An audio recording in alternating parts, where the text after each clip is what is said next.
नमस्कार बंधुरा cooking by Ankita चैनेले सकलके Janai स्वागत। तो आज के आमी चले एसेछि एक रेसिपि निये। रेसिपिटा आशा करी आपनादेर भालोई लागबे। तो बाड़ीते थाका दुटो सहजलभ्य उपकरण दिए आमी एई रेसिपिटा बानिয়েছি। खेते खूबই ভালো হয়েছিল। এটা রুটি এবং ভাতের সঙ্গে দুটোতেই ভালো লাগে খেতে। আর এই রেসিপিটার জন্য লাগবে ডিম, কাঁচা আলু, টমেটো, পেঁয়াজ, কাঁচা লঙ্কা আর যা মশলাপাতি হলুদ, লবণ, লঙ্কা গুঁড়ো এইসবগুলো দিয়েছি। তো মিক্সার গ্রাইন্ডারে দিয়ে দিলাম আলু, টমেটো আর দুটো কাঁচা লঙ্কা, এইগুলো আমি পেস্ট বানিয়ে নেব। তো পেস্ট বানিয়ে নিয়েছি। এরপর আমি ঢাকনাটা খুলে একটা বাটির মধ্যে পেস্টটাকে আমি ঢেলে নেব। তো পেস্টটাকে ঢেলে নেওয়ার পর আমি পেস্টটার সাথে দিয়ে দেবো ডিম। এখানে আমি দুটো ডিম, তিনটে ডিম নিয়েছি, কিন্তু দেবো আমি দুটো ডিম, তিনটে ডিম লাগবে না। তো একটা দিয়ে দিলাম, আরেকটাও আমি দিয়ে দিলাম। তো সুন্দরভাবে ডিম আর আলুটাকে ভালো করে ফেটিয়ে নিতে হবে। এরপর আমি এর সাথে দিয়ে দেবো পরিমাণ মতো লবণ। এরপরে দিয়ে দিলাম লঙ্কার গুঁড়ো আর দিয়ে দিলাম হলুদের গুঁড়ো। তো আমি এর সাথে আর একটু লবণ দিয়ে দিলাম। তো এইগুলো দেওয়ার পর আমি খুব সুন্দরভাবে এটাকে ফেটিয়ে নেব। তো এটা সুন্দরভাবে ফেটিয়ে নেওয়ার পর আমি এর সাথে দিয়ে দেবো কিছুটা আদা কুচি। আদাটাকে আমি ঘষে এর সাথে দিয়ে দিলাম, খুব বেশি দেবো না, সামান্য পরিমাণ দিয়ে দিলাম। এরপরে এইগুলো দেওয়ার পরে আরও কিছুক্ষণ এটাকে আমি ফেটিয়ে নেব। এটা আমার সুন্দরভাবে ফেটানো হয়ে গেল। এরপরে আমি এখানে নিয়েছি 12টা খাপালা তাওয়া। এরপরে আমি তাওয়ার মধ্যে সামান্য অল্প করে তেল দিয়ে দেবো, খুব বেশি তেল এটাতে লাগে না।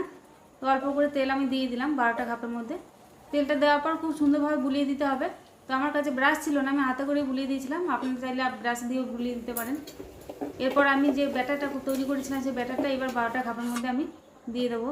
আর এই দুটো সাধারণ জিনিস দিয়ে খাবারটা এত অসাধারণ হয়েছিল যে না খেলে বোঝা যায় না। তো এটা ভাত আর রুটি দুটোর সাথে খাওয়া যাবে, খুবই সুন্দর খেতে লাগে, টেস্টি হয় খাবারটা। তো 12টা খাবার মধ্যে আমি সব দিয়ে দিলাম। এরপরে এক পিঠ সুন্দরভাবে ভাজা হয়ে গেলে তারপরে আমি আর এক পিঠ উল্টে দেবো। আর 12টা খাবার মধ্যে দেওয়ার সময় একটু খালি করে দিতে হবে, কারণ ডিম দেওয়া আছে, ডিমটা ফুলবে, তো খাপগুলো তখন ফুল হয়ে যাবে। তো খুব সুন্দর ভাজা হয়ে গেছে এক পিঠ। এরপরে আমি এটাকে উল্টে দিলাম। খুব সুন্দর হয়েছে, দেখতেও খুব সুন্দর লাগছে আর কালারটা খুব সুন্দর এসেছে। এরপর আমি এগুলোকে সব উল্টিয়ে দেবো।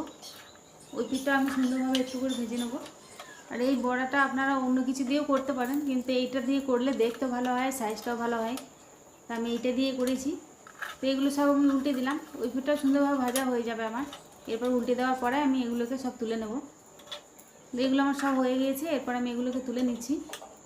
আর এই তাওয়াটাতে খুব বেশি তেল লাগে না, সামান্য অল্প পরিমাণে তেল বুলিয়ে দিলেই হয়, তাতেই খুব সুন্দর উঠে যাচ্ছে বড়াগুলো, ডিম আর আলুর বড়াগুলো। এগুলো সব তুলে নিলাম। এরপর দেখুন কত সুন্দর দেখতে হয়েছে, খুব সুন্দর হয়েছে দেখতে। এরপর আমি এগুলোকে রান্না করব। তো কড়াইয়ে চাপিয়ে দিলাম গ্যাসের মধ্যে। তো কড়াইয়ের মধ্যে আমি তেল দিয়ে দেবো। কড়াইটা গরম হয়ে গেছে, সরষের তেল দিলাম। এরপর আমি দিয়ে দেবো এখানে 5 ফোড়ন। এরপরে দিয়ে দিলাম কাঁচা লঙ্কা আর একটা তেজপাতা। এরপর কিছু পেঁয়াজ কুচি দিয়ে দিলাম। এগুলো দিয়ে আমি পেঁয়াজগুলোকে সুন্দরভাবে একটু ভালো করে লাল লাল করে ভেজে নেবো। তো পেঁয়াজটা ভাজা হয়ে গেলে আমি পেঁয়াজের সাথে দিয়ে দিলাম টমেটো। আমি এখানে পেস্ট করে রেখেছিলাম, টমেটো পেস্ট দিলাম, আদা রসুন বাটা, জিরে বাটা দিয়ে দিলাম। এরপরে হলুদের গুঁড়ো দিয়ে দিলাম, লঙ্কার গুঁড়ো আর এখানে লবণ দিয়ে দিলাম স্বাদ মতো। এইগুলো দিয়ে সুন্দরভাবে মশলাটাকে কষিয়ে নেবো। তো মশলা গা থেকে যতক্ষণ তেলটা না ছাড়ছে তো জল দিয়ে আমি কষাতেই থাকবো। তো কষাতে কষাতে খুব সুন্দর একটা কালার চলে আসবে। তারপর আমি এর সাথে জল দিয়ে দেবো। তো খুব সুন্দরভাবে মশলাটা কষানো হয়ে গিয়েছে। এরপর আমি এর সাথে জল দিয়ে দিলাম।